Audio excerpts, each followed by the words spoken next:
last ka pagkana, Mayor. Ini nga area gin mimina, pinalit na ba ini? Or ginplit ang Lahiton Mining Company? Yes mo pa ito bumbobens ngayon mo pakiana ha. Direlene kanan barangay Maya nga concern. Oh. May dahil napalit ha kanan Romaldes, may dahil napalit ang kanan Liwayway, may dahil napalit mo tagbagabati ang kanan Maya. Ini nga iragin mimina, for the information han nga tanan, ininira inito na pinalit. Kanan mining... Kanan mining. Okay. May tinatawag luwat nira, tinatawag nga buyout. Ang buyout nga tinatawag nira, bagat may contract.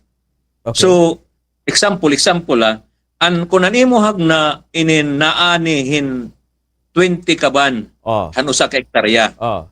Tungod nga swampia, katapos may mga blacksan, siring panimo nagtitika og uklet tanom. Correct. Ito may diri mo o pa itong gawas. Tungod nga mapasok man gulit blacksan. Oo. So, may dako to naging kaistorya nga farmers. May dahiya to na nga more or less mga 2 hectares siring niya. Napiritan niya pagpamining iyagin testing kung ano manggod kuno itong gawas. So nga niya na ani nga 20 kaban lakada hektarya. Kauman lang pagmining nga nakaani na kuno 80 nga to 100. So kung ano tipikto dako kuno itong diferensya. Dila kuno nagpapakaintindi. Dapat kasi anaton lang kasi ang rule na nato di diha kuan nga manginano kita kung eksakto bet pagpatamak ni rat pagmining. Kinanglan siring pa unresponsible mining la. Kung irresponsible mining, number 1 na kito niya magre-react. Number 1 talaga nga mag-react kung irresponsible ka. Taga diri pa mangguto nira, di pa man tunuman nira. So ano nat matatawag ito, masyaring kita nga irresponsible, kaya wala pa man kahuman. Correct.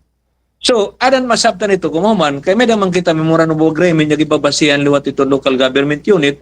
Once nga nga diri ka mo tumuman, iton rehabilitation, may danat dito luwat, yun papasikalan niya balaod. May daman to nakadeposit MGB, copyright era nakadeposit niya, pwede i-rehab. Kung pananglitan lumayas, hinwaray la ni Ragin babasihan niya paglayas.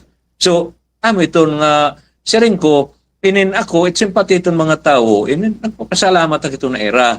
Kaya siring ko, nakuha kita itong ganang sympathy itong mga tao. But of course, anibaliwat niya nagbabaligyan tuna, anibaliwat niya nagbaybakan tuna, binaydan ito nira ang kanan MIPC. Binaydan ito nira. So, kung waray nagbaligya, waray mamayningon. Tama. Dapat, amugod talaga ito. Pero kay may daman nagbaligya, dapat, amo kunta iton ira kuko ano niya ano nagbaligya ka man kasi yan iba kasi is damo kasi ang nakisaw-saw nga diri maaram iton history.